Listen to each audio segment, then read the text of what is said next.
Au secours, mon chien est dangereux, il a tué un autre animal. Je sais à quel point c'est perturbant et stressant et surtout on se demande s'il risque de mordre nos enfants ou même nous-mêmes suite à cela parce qu'il a goûté au sang. Bonjour à tous, Camille Génissel, coach comportementaliste, éducateur canin, auteur, conférencière et formatrice.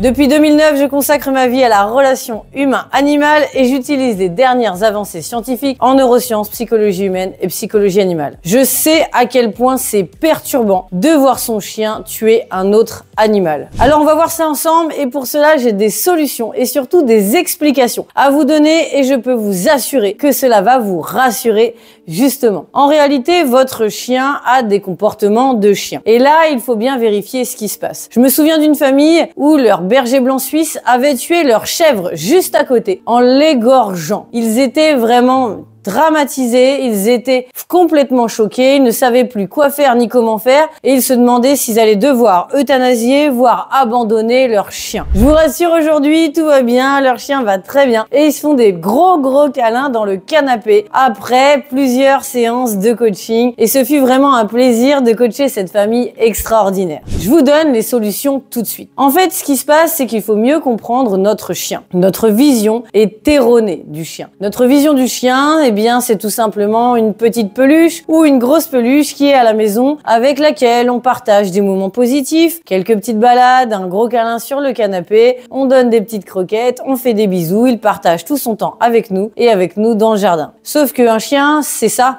mais ce n'est pas que ça. On oublie l'autre moitié. Si vous suivez mes vidéos, vous savez que j'ai l'habitude de dire que les animaux domestiques ont les fesses entre deux chaises. En effet, ils ont le côté domestiqué avec la maison, l'appartement, la famille, le côté câlin, nourri, logé, blanchi, si on peut dire ça comme ça, et l'autre côté, le côté où ils sont restés des animaux, un petit peu naturels d'ailleurs, tout comme nous, hein, il faut juste que l'on s'en rende compte. Et ce côté-là, animal, eh bien, va rejoindre les besoins qu'ils auraient dans la nature. Qu'est-ce qu'ils feraient dans la nature? Rappelez-vous ce que sont les chiens. Tout d'abord, ce sont des carnivores. Cela se voit à leur croc, cela se voit à leur appareil digestif, un gros estomac et des intestins plutôt courts. L'objectif est de faire ressortir l'aliment au plus vite avant que cela puisse créer d'autres problèmes. Pour la simple et bonne raison qu'ils mangent de la viande crue. En effet, ils tuent des proies, ils doivent tuer d'autres animaux pour pouvoir manger. Alors lorsque l'on doit tuer d'autres animaux pour pouvoir manger, eh bien automatiquement ça implique d'autres comportements. Nos chiens vont être par réflexe attirés par tout ce qui bouge vite et qui se déplace vite. C'est aussi pour cela que l'on les voit souvent courir après des joggers, mais j'y reviendrai dans une autre vidéo. En attendant, votre chien va donc avoir le réflexe de courir, voire jouer, voire tuer tout ce qui est petit et qui bouge vite, voire même un peu plus grand. En tout cas, tout ce qui ressemble à une proie. Je vous rassure, ça ne vaut pas pour les enfants. Il n'y a que certains chiens exceptionnels dans certains cas, qui n'arrivent que très rarement qui font cela. En réalité, la plupart des chiens vont tuer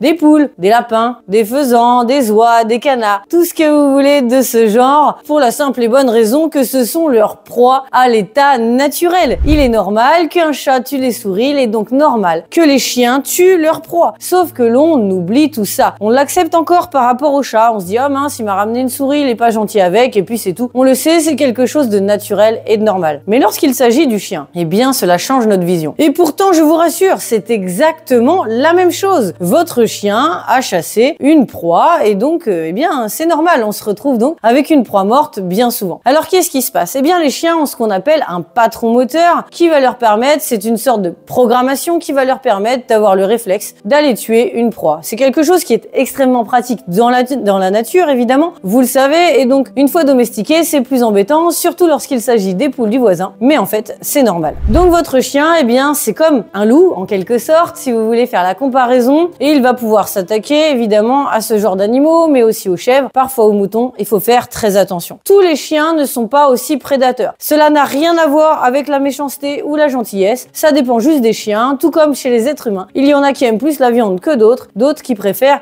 courir après autre chose, d'autres qui préfèrent courir après un ballon, ça n'a rien à voir. C'est une question de personnalité, un petit peu de race quand même, je vous le cache pas, puisque certaines races sont un peu plus prédisposées, mais en réalité, tous les chiens sont des chasseurs et tous les chiens sont des carnivores. Alors, qu'est-ce qu'il faut faire? Eh bien, tout simplement, déjà, commencer par accepter que c'est quelque chose de normal chez le chien. D'ailleurs, au passage, j'en profite pour vous rappeler que le chat fait aussi partie des proies du chien. Donc il faut faire extrêmement attention. Plus le chien sera habitué à vivre avec une proie en question, que ce soit une poule ou un chat depuis tout petit, plus il la considérera comme un membre à part entière de la famille. À partir de là, il risque pas d'y toucher, ou en tout cas beaucoup moins, puisqu'il le perçoit différemment. En tout cas, pas comme une proie. Moins le chien aura eu contact avec ce type d'animaux depuis tout petit, plus il aura tendance à les considérer comme une proie. Il y a aussi la personnalité, il y a aussi la race, la génétique, et puis tout simplement le réflexe de la programmation qui parfois se met en route tout simplement. Et donc on se retrouve avec des chiens qui peuvent tuer les poules du voisin, qui donc goûtent au sang. Et je vous rassure, ça ne pose aucun problème. Vous mangez de la viande, c'est exactement la même chose et vous n'êtes pas devenu dangereux avec qui que ce soit. Votre chien n'est pas con, il est capable de quand même faire la différence entre vos enfants, vous et un lapin et une poule. Et donc vous ne faites pas partie de ces proies dans la chaîne alimentaire, il n'y a absolument aucun parallèle à faire avec cela. Si votre chien s'attaque à une proie, eh bien c'est tout simplement, il a saisi l'opportunité d'être de nouveau un vrai chien, comme le chat avec la souris. Alors en effet, ça peut créer quelques problèmes, donc je vais vous donner des solutions. La première, eh bien, si c'est vos poules ou si c'est les poules du voisin, c'est par exemple de l'habituer aux poules et de lui expliquer que non, ben là, ça va pas être possible. Donc on peut le prendre en laisse et se promener au milieu des poules en faisant évidemment très attention et en gardant une distance et en lui disant non à chaque fois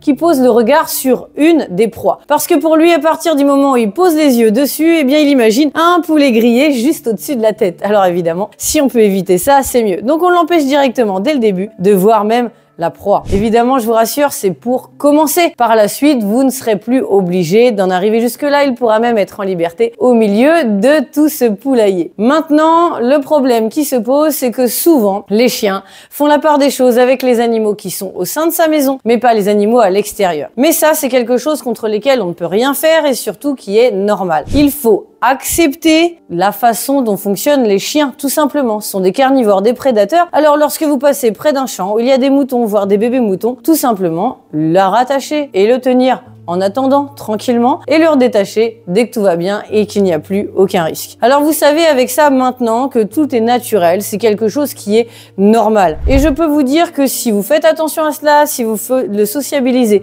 très bien et surtout si vous acceptez que votre chien est un chien, tout rentrera dans l'ordre. Rassurez-vous, vous ne risquez rien, il n'y a aucun parallèle à faire entre nous les humains et les autres animaux. Maintenant, je vous laisse avec vos chiens, amusez-vous bien, soyez rassurés, vous pouvez lui faire confiance. Je vous laisse mettre un petit like à la fin de cette vidéo, partagez vos expériences dans les commentaires, surtout prendre votre petit cadeau dans la description et vous abonner à la chaîne en mettant la petite cloche pour être sûr de recevoir tous les conseils gratuits dans votre boîte mail.